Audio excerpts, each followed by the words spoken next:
Hello, everyone, and welcome to the currently unnamed podcast that I have decided to start on the channel. Something a little bit different from our usual content, but hopefully you guys enjoy it. And if you do, just right at the beginning, don't forget to leave it a like and chuck us some comments of your thoughts about what we're going to talk about today.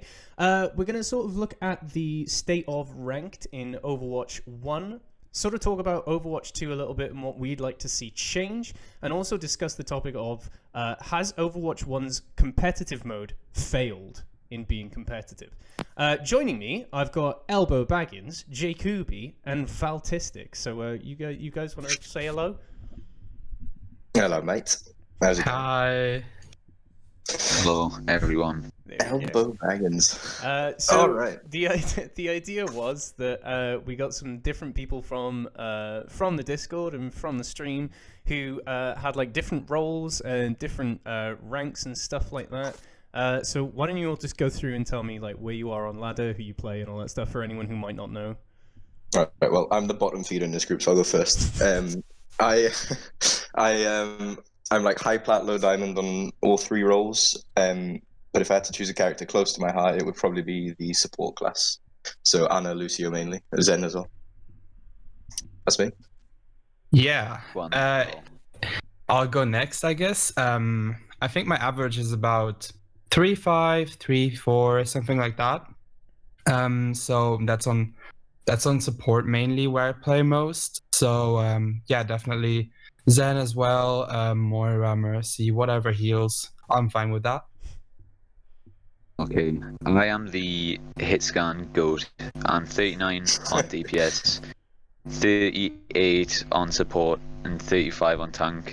Just a bit cracked in just as a whole. A triple threat, truly. Just unbitten at the on everything. Just a Danger bit- to society. Absolutely. All right, I'm gonna throw you guys in the deep end straight away. What are you guys most excited for, or like what do you guys want from Overwatch 2? Balance. Did you say balance, Elbow?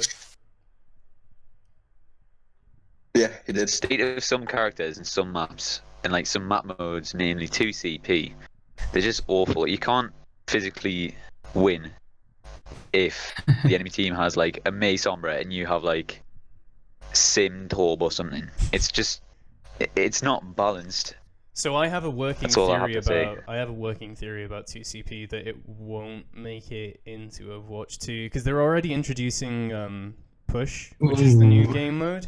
Yeah. And 2CP since the beginning has had like a really bad rep. I know that a lot of people do like it. Like Fitzy was on a podcast recently, the Sombra one trick. Not one trick. That's Yeah. a bit unfair. The Sombra main, and he was saying that he does actually like 2CP because like if you get a good group of players together, then it's good. But I think the majority of the community really doesn't enjoy playing it, so I'm not sure it will make it into Overwatch 2, and if it does, I think you'll be able to map veto it like you could in like Call of Duty and Halo and stuff. Yeah, a couple things about that though. Isn't Fitzy like? Oh, I guess this is one of the things that maybe someone like Elbow can talk about because you're the only guy here high enough. Duo queuing is a limit in like GM Yes. ranks. What do you think about that? Because Fitzy isn't he like a 4,300 player or something? Yeah, he's very So I don't good. know how you can get a good group of players to Yeah. play on a 2CP. Yeah. Which struggles because a map like that needs that form of communication, you know? You Absolutely. can't rely on But- randoms all the time. Yeah, if Fitzy were to get like as a really good Zarya who can like build Grav as fast as he can build EMP, which is like unlikely, but then they can just bowl over both of the points, and then Yeah. they can like get through Streets of Hollywood with just EMP Grav, Mhm. and then it's just snowballing from there.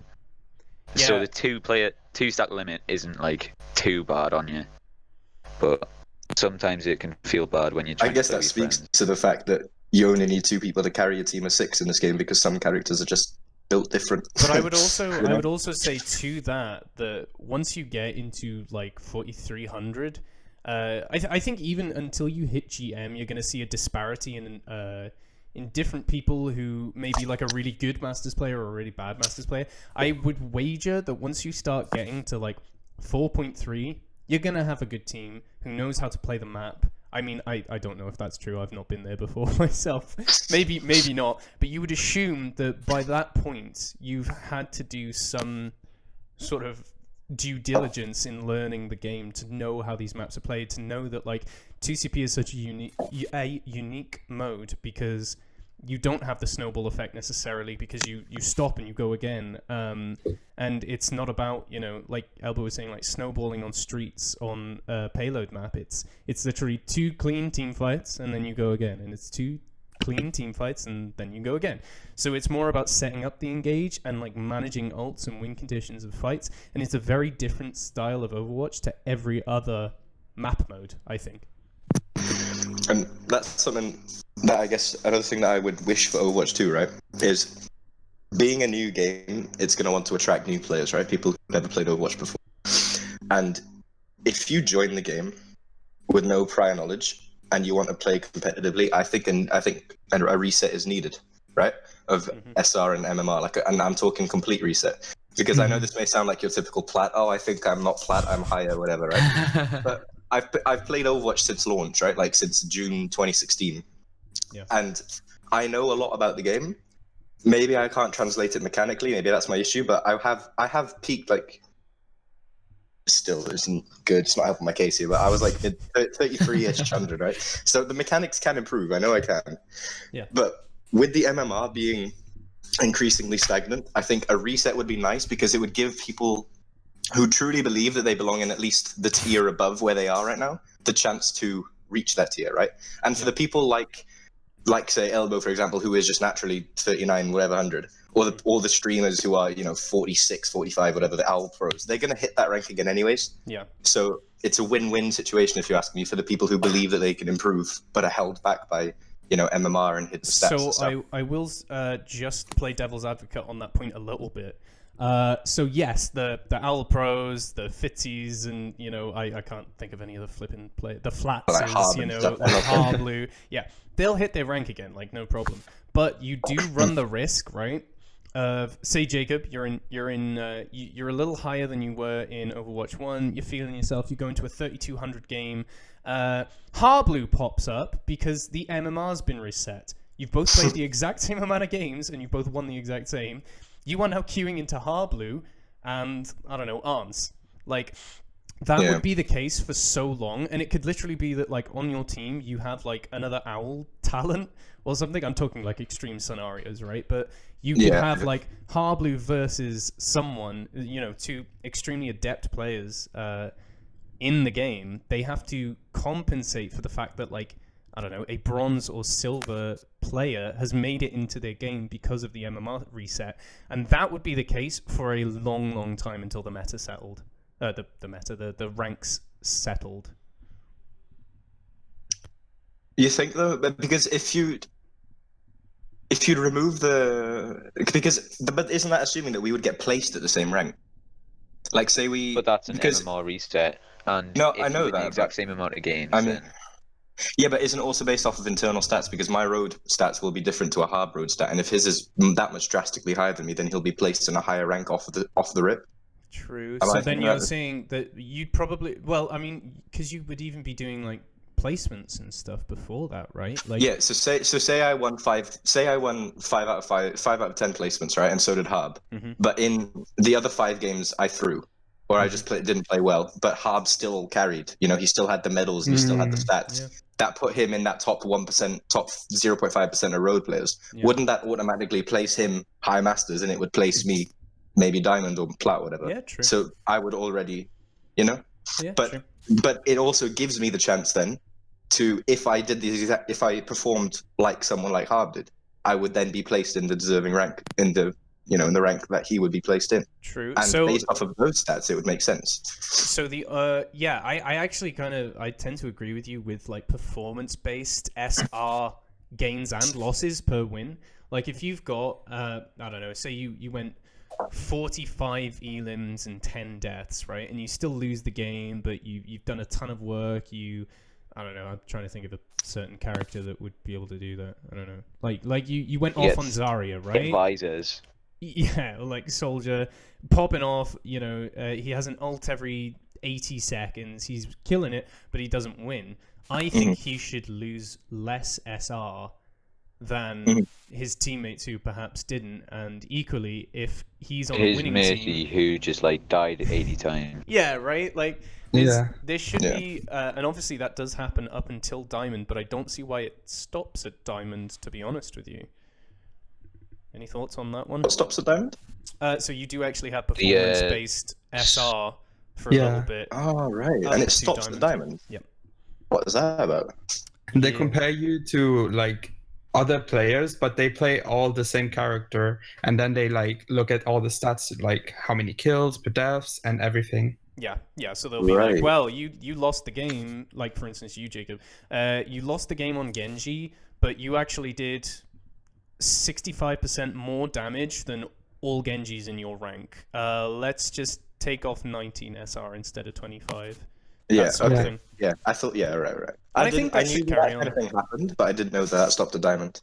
Yeah. That's we've weird. lost Elbow, but we'll carry on and hopefully he joins back. There he is. Okay, so this does kind of bring us into what we were talking about. You were saying about, there's only 2 people available to group up once you pass 3,900. I know that doesn't affect a whole lot of us as a player base. But we've talked about some other issues with competitive mode. I'll hear from each of you individually, and we'll start with Val. Is Overwatch 1's competitive mode a failure? I think I wouldn't really call it a failure. I think that the reward system is really lackluster. Like at this point, people who want the golden guns, they have all the golden guns, and I think there's like this portion of players who play competitive for the golden guns. Yep. And there's this portion of players who play competitive for the SR. Yeah. Right. And I think that, what are we in, season 26 or something? 25, 24? 20, yeah, something like that. Something like and like, it's crazy. Like, so many seasons have already passed, and I don't feel like much happened. Yeah. How do you guys feel about that? With the golden guns, right? They used to be, like when they were first introduced, if you had a golden gun on a character and you chose that character, people would be like, oh, thank God, you know what you're doing. Right. Because you've played this amount of games, you've won X amount of saving games. Grace. Exactly, yeah. And we whip out the golden gun and you're like, yes, like we have one competent player at least. Right? But now, even me, right? I have maybe 11 golden guns, and some of them are for characters that I barely play anymore. I have so many, and some of them are trolls. I think I've got a gold Symmetra gun, a gold gun. Yeah. Like I have a mate who's got a gold Doomfist, and he can't play the character. Like it's just it's lost meaning. It used to be prestigious, and now it just isn't. So I agree. Like the comp points, the rewards that you can achieve, that you can unlock with comp points, need to be revamped, I reckon. Because golden guns just don't cut it anymore. All right, so what if throughout the season you build competitive points, right? And you can unlock gold guns at the end of the season. Like you can unlock, let's say, if you finish in plat, you can unlock 1 gold gun. If you finish in diamonds, you can unlock 2, masters 3, GM 4, right? That's something like that. Only when you go back into comp in the new season, you have to earn the points for only the gold guns that you've already unlocked, and you can't just randomly splurge and buy them. So it means that halfway through the season, if some guy rocks up and he's got a Widow gold gun, you're like, oh, that dude grinded and actually made sure that he had that gold gun. Yeah, I see what you mean. So you kind of like set a season target. So like this season, I want to get, I don't know, Torb's golden gun. Yeah. And then throughout the season, you try and build up as many comp points for that gun. And then once you've achieved it, people know, right, he's putting the hours. Even if you, so you know that you win like 10 competitive points when you win a game or whatever it is. What if you only unlock them for that character? So like you can only, for instance, me on Winston, you can only spend the competitive points that you won as Winston on Winston's gold gun. Yeah. And it resets like an every indicator. Season. Yeah, and people could see like, oh, okay, that guy plays a lot of Winston, and like he has the golden gun to prove it. So I think that's a good idea, actually. Yeah, Because Yeah. the other issue that you like walk into, and it's definitely more prevalent for us than perhaps the PC player base. Just as a caveat, we're all PlayStation players. A slight problem that we do enter, though, is that prestige is almost punished and not really revered, right? For instance, Yeah. I have a gold border account, and I'm just in Masters, right? Yeah. If someone rocks up, fresh level 25 in my game, I know for a fact he is going to be better than a gold border on my team. And that desperately needs to be addressed, if you ask me. Yeah, the whole Definitely. smurfing issue is rampant on console because on PC, to my knowledge, you have to rebuy the game to make a new Yeah, account. it's like Yeah, you do. £5 for a new copy of the game. Yeah, and on console, you can make, all you need is an email, Yeah. and an Oh. I guess an active PS subscription, but that Yeah. costs as much as the game does. So you could, in theory, make as many flipping Smurf accounts as you needed, Mm-hmm. play, and you could be, I don't know, they're like 4,500 or whatever, and end up in your games, like you said.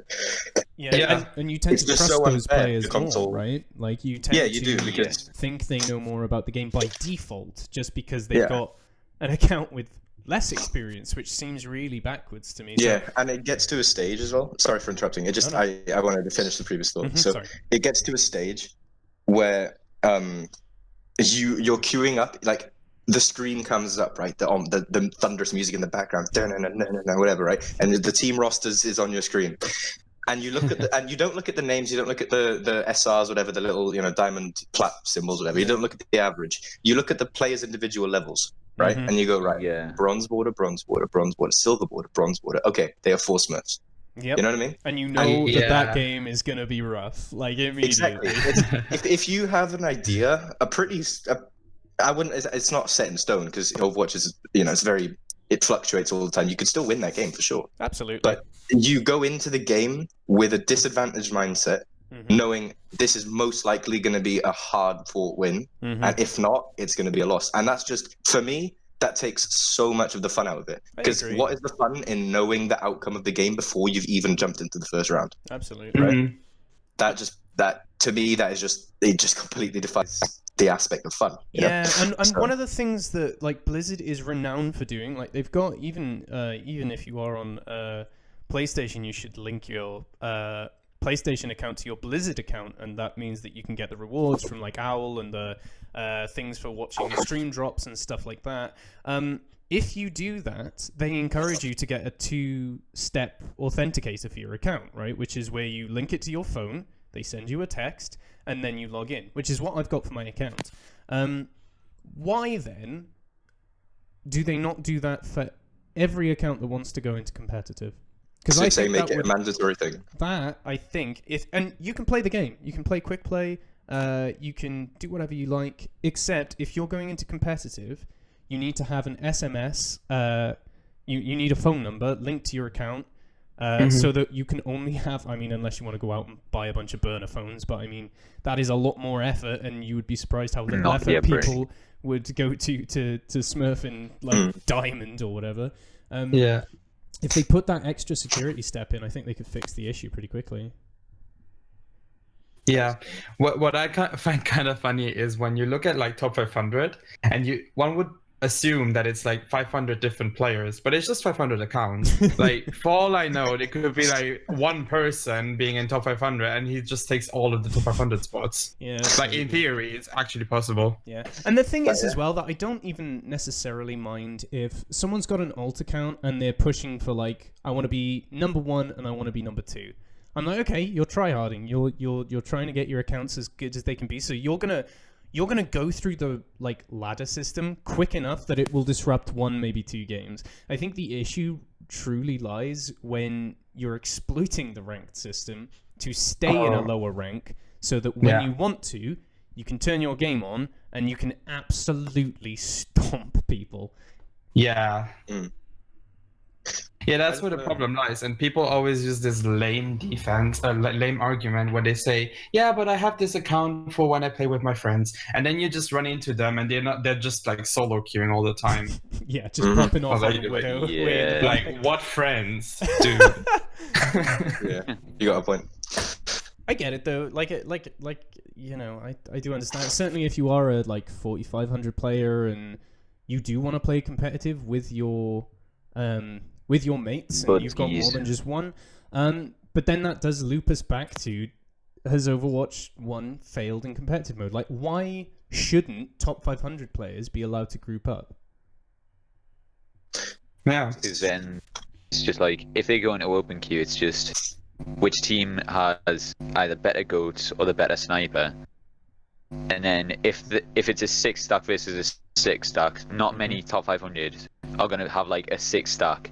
So they're just going to keep grinding against each other, and the better team's going to win all the time. Yeah. Yeah, but Then- should that not be how the top 500 thing works? If you get, I mean, Overwatch was built to be a team game, right? Which this befuddles me, is that Overwatch is a team game. They say you need to, like, communicate with your team and try and get the win. It's always winnable and stuff. Like, Kaplan has come out and said that a couple times. Like, you just need to communicate and you do it. Why then, in the best version of Overwatch that's being played, in top 500, do they go, yeah, but you can't group up?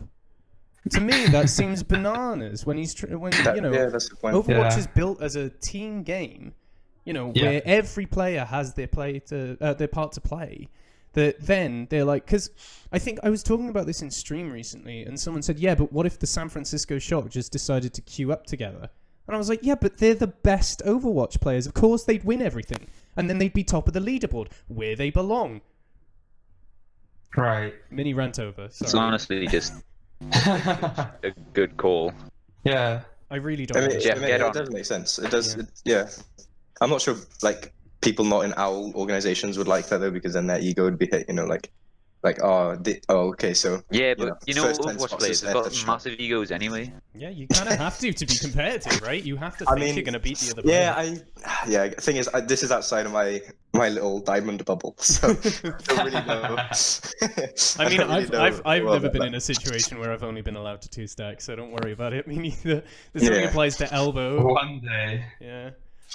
I just think that when me, Debo, and you wanted to like queue up together, and I wanted to play damage, then I had to either go support or like whap the whopping out.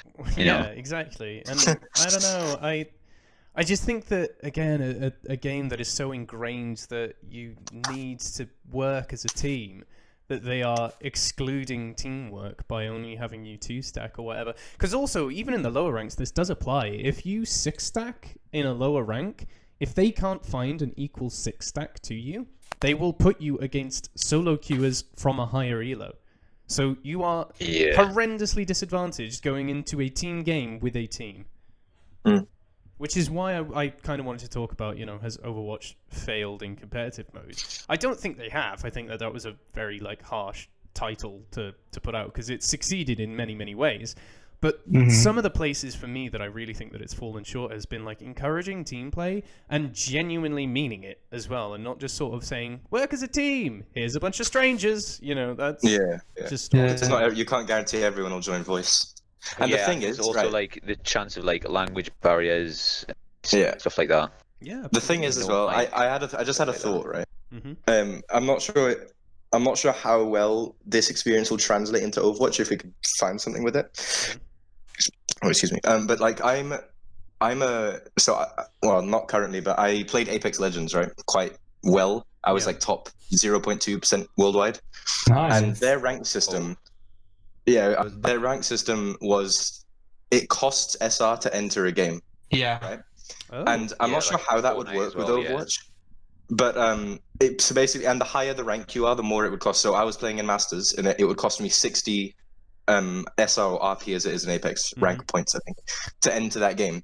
And for me, that means that if I'm for someone like me, for example, who wants to win the game, and I'm not just playing comp casually, that's what's Quick is for, right? Then that those points have already been subtracted from my SR incentivizes me to try my best to win them back in the game, right? And you win them back through kills, assists, and placement, right? That is very interesting. I'm not sure if that could be applied to Overwatch, because right now, obviously, you go in and it costs nothing to enter, and then you win or lose SR at the end of the match, right? And I'm not sure if there could be a way to implement, because if you were to subtract SR going into the game, it would deter a lot of these people from half-assing it You know, from going Like, in, not even trying the to game made 100%. as well. And and that's, I mean, Apex Ranked has its other issues, which I'm not going to go into. This is an Overwatch podcast. But yeah, like I just had a thought, maybe if something like that could happen in Overwatch, it would deter these people not trying their hardest, and then at the first sign of trouble, just choosing one of their off roles or off characters and you know, just fucking around. Yeah, I think that was something else I wanted to talk about you guys with. I know that we all take ranked fairly seriously, to the extent that we always go in wanting to win the game. Like, I've queued with each and every one of you guys. And we never go in really with the mentality of like, oh, let's just goof about. Like, it's usually like, even when I'm queuing in gold on Soldier, I am trying to pop off. I mean, it just doesn't happen, but I'm trying, you know? So I guess that's another thing that, you know, competitive mode might struggle with, is actually being genuinely competitive. Because, like you said, a lot of the time, people don't take it seriously, and that, I suppose, comes down to just human nature. Like, if they don't want to try, they're not going to try. But then should there be something in between quick play and competitive, so that people can have a sort of quick play plus experience? I had a thought about that, and I think I would like a competitive that is 6-stack only. That would be sick. I would love that. So how in your head, how does that work exactly? Like, SR, do you all gain SR as a group? That sort of thing? Oh, like, imagine the leaderboard, like the top 500 6-stacks. That would be so sick. That would be amazing. Oh, And you my like God. make team names as well. Oh, that's sick. That would be really cool, actually. It would Roll be out the a ideas. much broader Overwatch League for non-OWL players. Yeah.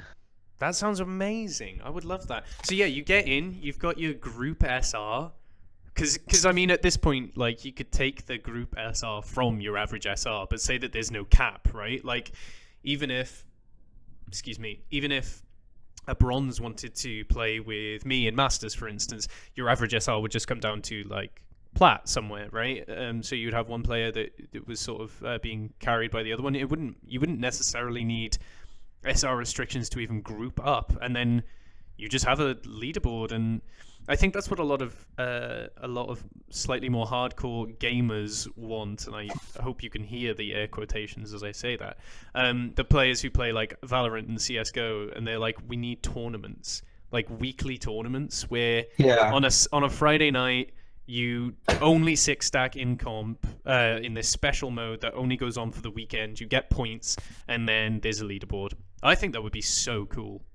Yeah, because there is people, like, there is the interest and people want that, and there is people trying to like do that, but the problem is it's just not in game. Like, we have to find these roads and like ways to make it happen, but via Discord, and then you have tournaments, and then Facebook and whatnot, and it's just so much more complicated. If you could only have, next to the competitive, you could have your team competitive. That would be cool. I think that'd be awesome. Elbow, thoughts on that? Jacob, thoughts on that? I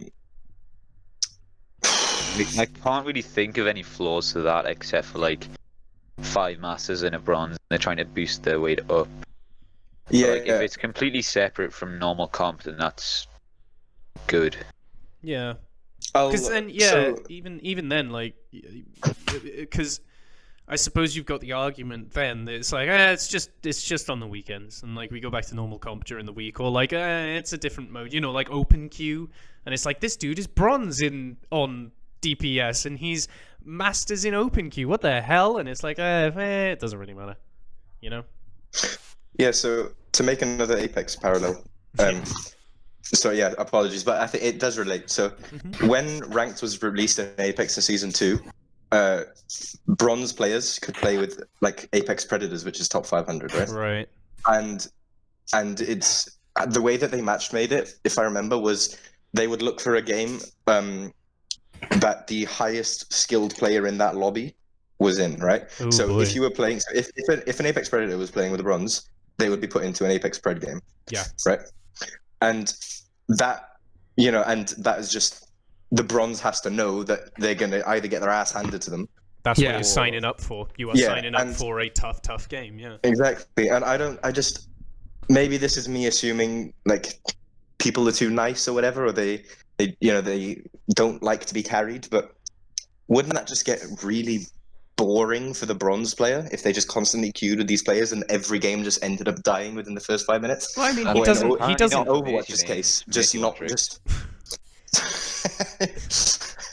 He doesn't. I suppose the thing is as well though is that some people might not be going in thinking, I'm gonna die here. They're thinking, I can do this. I can do this. And in the same breath, that would eventually lead to you being a better player.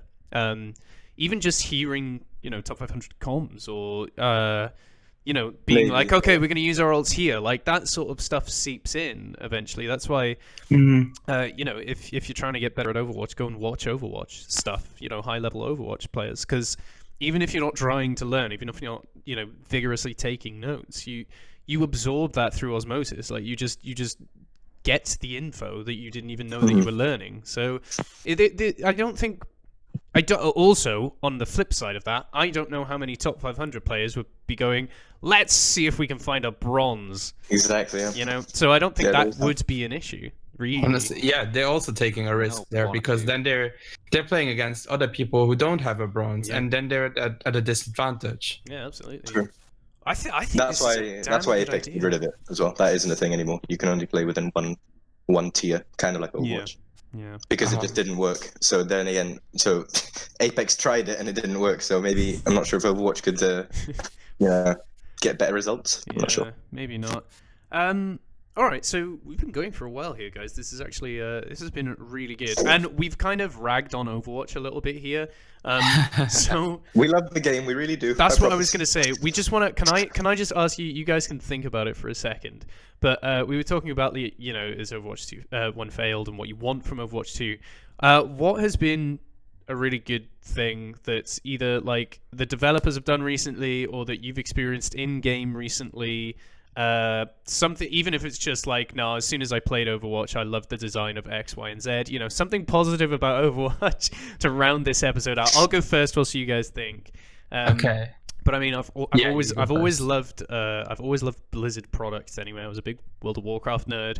I played StarCraft. I've completed the Diablo games. Right, I'm a massive Blizzard weeb. So when Overwatch came out, when it was rumored to come out, and it was like they were talking about. It was basically like a first-person shooter World of Warcraft. I was like, well, that's right up my alley. So I played it as soon as I could afford to buy a copy. I bought it, and I'm still playing now, 4.5 years on, or whatever it is. I have now made a stream community out of it, and I'm really happy with, these three excellent gents in the podcast I met through the stream. So it's actually brought like a really awesome community to me. So that's one of the things that I just want to say is sick about Overwatch. So there we go. What are y'all, if you've got one? Yeah.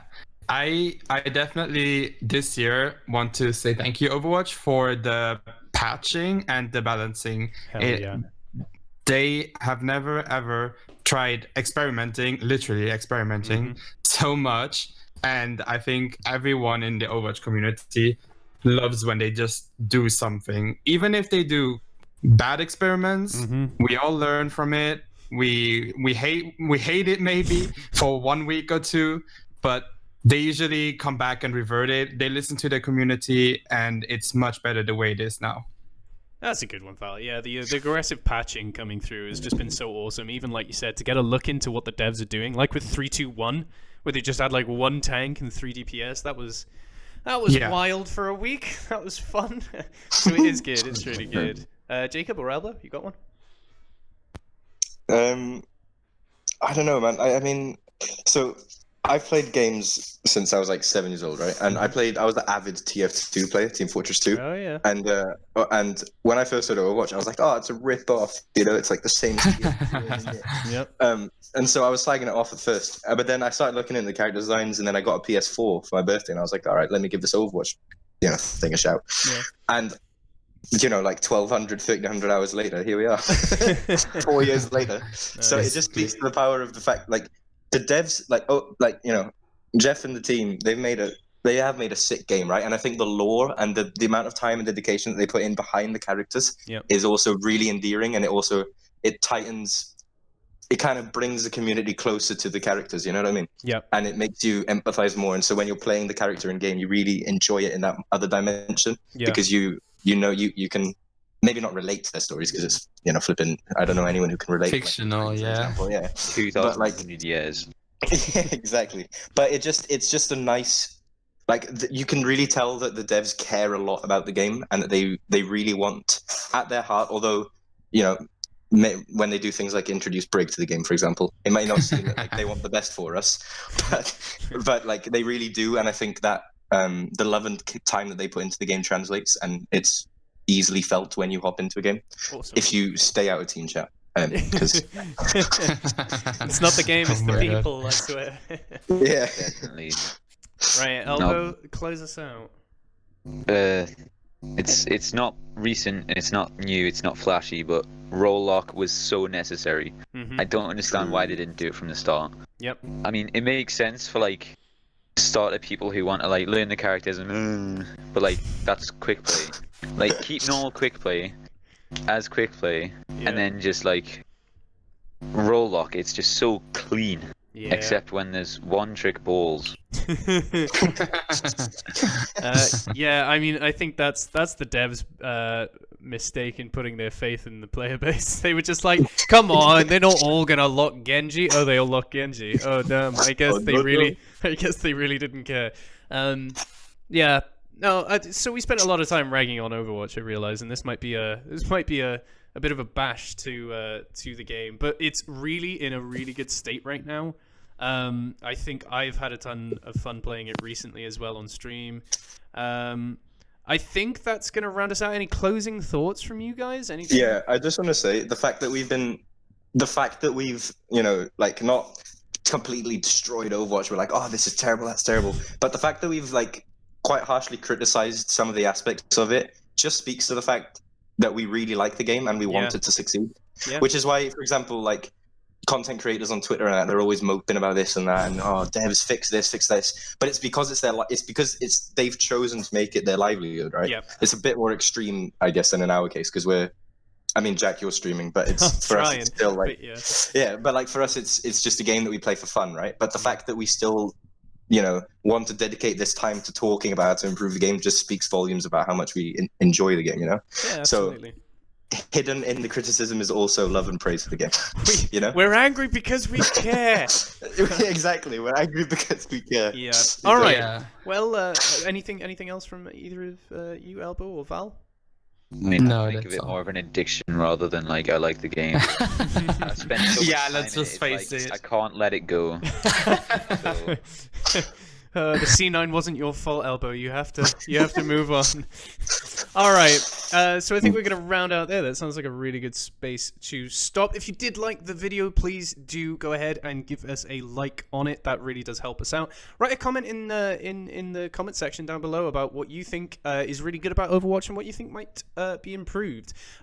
Depending on how well this video does, there may be more Overwatch discussions coming down the line. So make sure that you are subscribed to the channel so that you don't miss those. But from Elbow, Val, and Jacob, and myself, we'll hopefully see you next time.